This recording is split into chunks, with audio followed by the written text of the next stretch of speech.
Hey guys, today we'll be talking about the NBA team with the worst win percentage of all time. The 2011 to 2012 Charlotte Bobcats. We will also be going over their post-draft picks of postseasons, which led them to this record. With only winning 7 games that whole season, there must be a problem with either players or coaching that we will find today. The 1973 Philadelphia 76ers used to hold the record for the worst team percentage in the NBA history, but they moved back a spot in 2012 to the Bobcats when they finished the lockout season with a win percentage of just .107. When you just get a quick look at the roster, you understand why this kind of happened during this lockout season. It's kind of a mix between unexperienced players with players put in roles where they need to score for the team to win, and neither of that kind of just happened. They had put most of their hope into the young 21-year-old Kemba Walker, who was scoring consistently, but only about 18 a clip, so wasn't really carrying the team every night to the wins they needed. The rotational pieces on the floor, like Byron Mullins and Derek Brown and Boris Diaw, weren't really the pieces they needed to get it done on a nightly basis, and honestly never won, really ever. And it showed. They were the NBA's worst scoring offense in the league. They scored just 95 points per 100 possessions that year and were the only team under that number in the league. Didn't help that Charlotte had just the worst shooters ever. They had the worst 3 percentage in the league and the worst percentage from 2 as well. They just could not score the ball, and when they tried, it looked kind of ugly. Kind of just like this or this. Like, what are you doing? And what else didn't help is that they had the worst defense in the league as well, with 110 points allowed per 100 possessions. Now, this one kind of confused me. They had very good defense just a few years prior with Biyombo. Still had him on the team. They even grabbed Walker, who was not like kind of a defensive guard, but they just had the worst rating in the league, and for a long time. But it would only get worse for the Bobcats, as after the All-Star break, they would start their 23-game loss streak to end out the season. 21 of these games were by 20 points or more, and 9 of these games were 30-plus point losses. This would be the record for the third longest loss streak in NBA history. Just another trash record they can add to their list. Now, injuries were a big part for the Bobcats, as most of their team was injured most of the year, but they could never take advantage of other teams' injuries. They played the New Orleans Hornets in one of the last games of the regular season without 3 of their starters and lost by 10 points. It's kind of funny to hear this now, but the owner of the Charlotte Hornets now is Michael Jordan. So the owner of the Charlotte Bobcats then was also Michael Jordan. Now, normally, Michael would sit at the end of the bench with his players and staff and watch the game and just be on the court. But for the last game of the regular season against the Knicks at home, he was not on the bench and he was nowhere to be found. And so when they showed him on the Jumbotron in his box up top, he was met with no cheers, no praise for doing great for the team or making horrible picks, but booed. Everybody booed him. Knicks point guard Baron Davis said that he thought he would never even hear MJ get booed. Do you think that would ever even happen to MJ at his home court? Says Baron Davis. Now, this is kind of weird because I bet you MJ did not think this was going to happen to him after his career. That he'd be booed by an entire stadium and he's not even playing the game.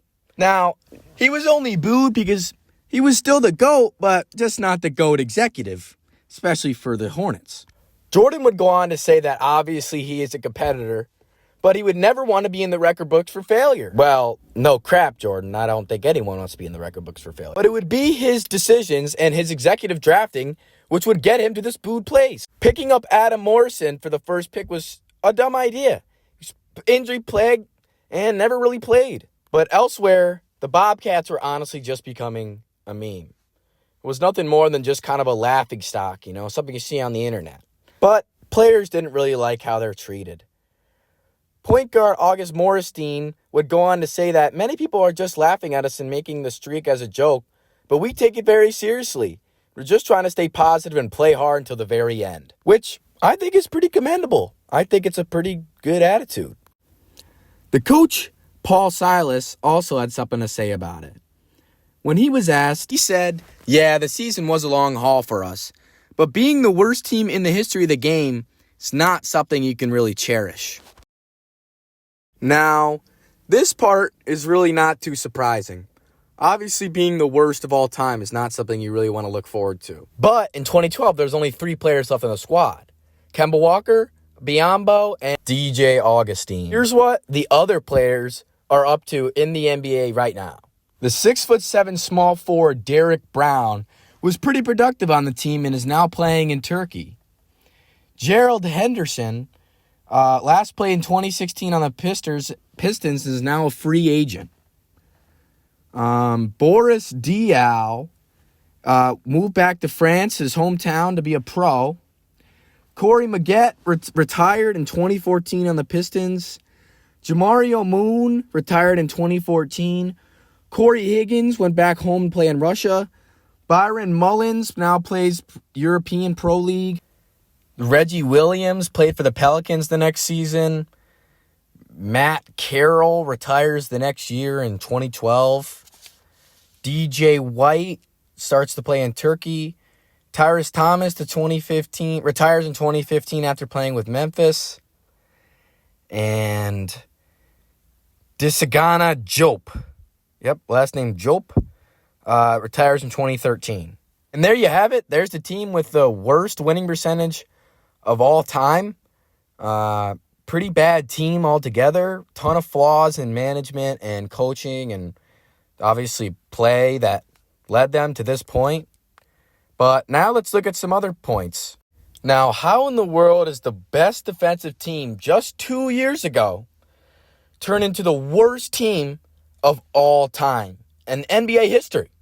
Now, let's look at the players. Maybe it's the players, maybe the drafting. Now, they drafted Kemba Walker, which is a great draft, played amazing. He's got great progression and a great class, but they also drafted Tobias Harris. That's great. Wait, what happened to Tobias Harris? Traded? Tobias Harris, Steven Jackson, and who was that? Yes, as you can see, that is the worst draft trade of all time. It would trade a future great scorer or 2 future great scorers for nothing. Nothing. Absolutely nothing. We're not even going to talk about how bad Maggette got. And I don't know. It just that wasn't it. They would then go on to do what we all know is going to happen and during the regular season and have the worst season of all time. 7-59. Nothing to look forward to there. And now, we can see why the Charlotte Bobcats kind of fell. It was this horrible trade with the lockout, having players not so ready, and a lot of factors that just started this team off on a horrible streak. The only good thing they would do is let go of Corey Maggette, who would really be doing nothing for them and just taking up cap space at this time. And so they would finally be able to have some money and some room moving into the next season to finally do something. They got rid of Corey finally. Now that the season is over, though, the next season is starting, there is no way that you can replicate the same thing. There's no way you can screw it up. I know Anthony Davis got picked first, but you guys have the second pick. You guys get to go second. Who'd you pick? Michael Kidd Gilchrist? You picked the project who doesn't even know how to play basketball. He has no idea. My jumper is better than his. Let me tell you what you could have had. Could have had Bradley Beal. Could have had Damian Lillard, Terrence Ross, Andre Drummond. Could have had Harrison Barnes or even Ian Gummy Waiters. But no! You guys wanted the project because the worst team in the world needs somebody that can't score or doesn't even know how to play. I don't understand. Well, I really don't think it could have gotten any worse from last season, did it? No, 21-61. Not bad. Everyone started improving, like Kemba Walker moved up to, a little bit more efficient now from 3. And Michael Gilchrist, he's all right. He's pretty efficient. Not so great from 3, but that's all right. That comes with every rookie. Even the old men are still to play well. Braden Hayward and Raymond Sessions are starting to play pretty good alongside the young growing star, Kevin Walker. They look pretty good just coming in the next season. All they do is to draft right?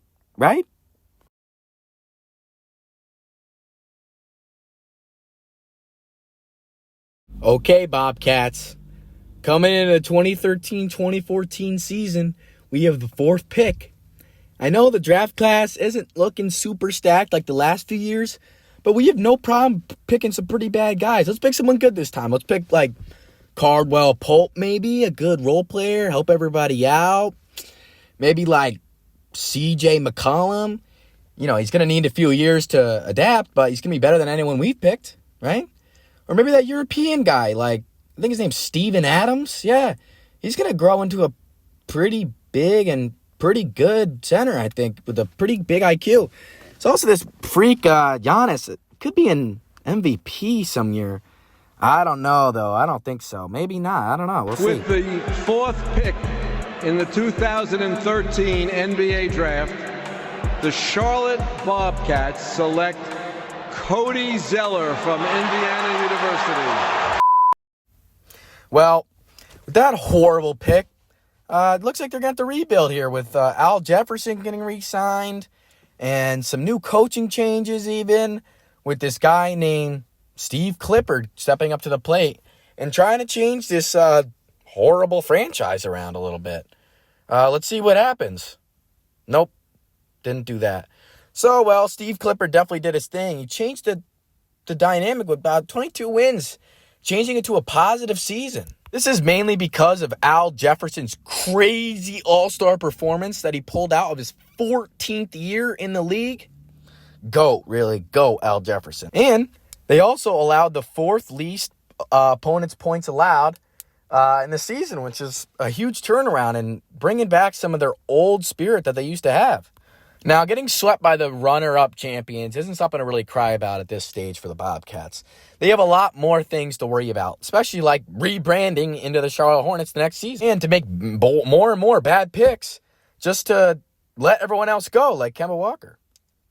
So we're going to see how the management and how the players play out now in these next few years. I mean, recently they've done pretty well in turning around the franchise and kind of forgetting everything like what happened and, just common stuff about management that kind of would deter the big market and big players to come and play for them.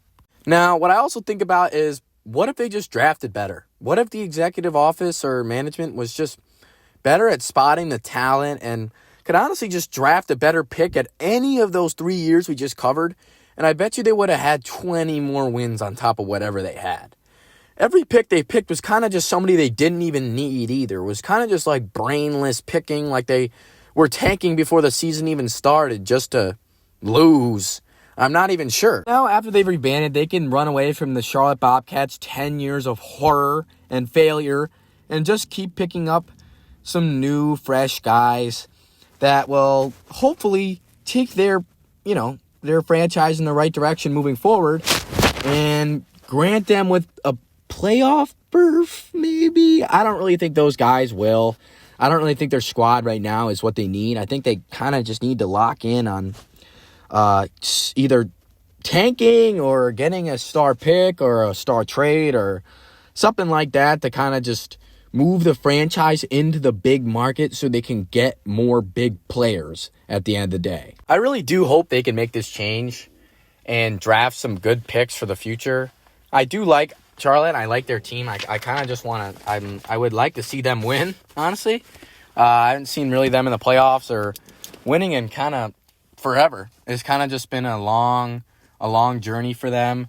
And I don't know if management needs a change, either from Jordan or whatever. Something's got to change there. It's just not, it's not what the fans want. It's not where players want to be. And in this kind of market nowadays, you can't really have something like that. You really can't have a place where players know that it's the worst team and the management's trash. It's kind of just like especially with the NBA, people they won't show up to come and watch, and they won't play there, and the whole nine. With that being said, I thank you for watching my video, and I thank you for staying with me on this long ramble I just had over this video about this old team. But again, thank you for listening, and have a good day.